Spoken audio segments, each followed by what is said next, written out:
Boa tarde, gente. Dica 10.000 com Arlindo, olha. Vou mostrar um pequeno detalhe aqui, ó.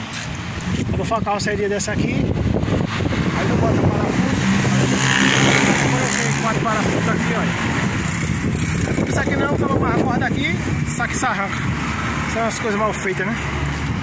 Eu tenho 4 parafusos para ficar mais bonito, mais seguro, né? Bonito não, seguro, né? Se acaba fazendo de carroceria rindo demais. Vou mostrar aqui umas porteiras a vocês. Acaba aqui fabrica porteira. Porteira, grade, mesa. É. Porta. É porta faz aqui. Olha papai ali, papai. Papai ali. Papai agora vai lixar. Quer ser o lixador agora. Olha ele a banana.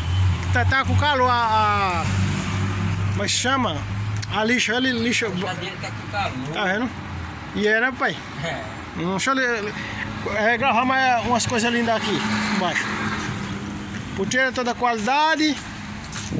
Ó, Adriano, não vai falar besteira não, viu? Não fresque não, hein?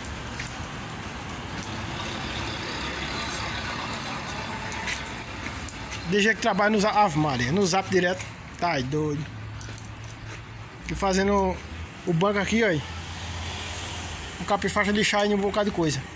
Esse é Adriano, é o fazedor de banco de porteira.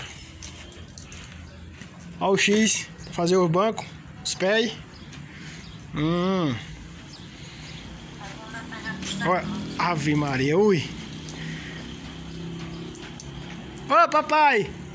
Olha, a mulher botando furando em Adriana. Mas ele vem pegar a sua estralha quando?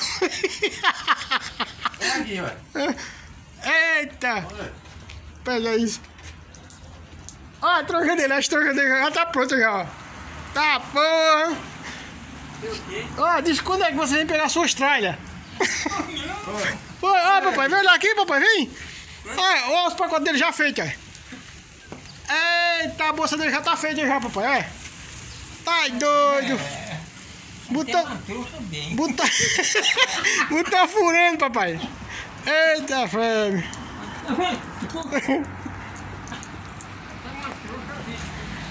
Valeu, gente. Se inscreva no canal, dê seu like, compartilhe. Valeu. Eita, resenha.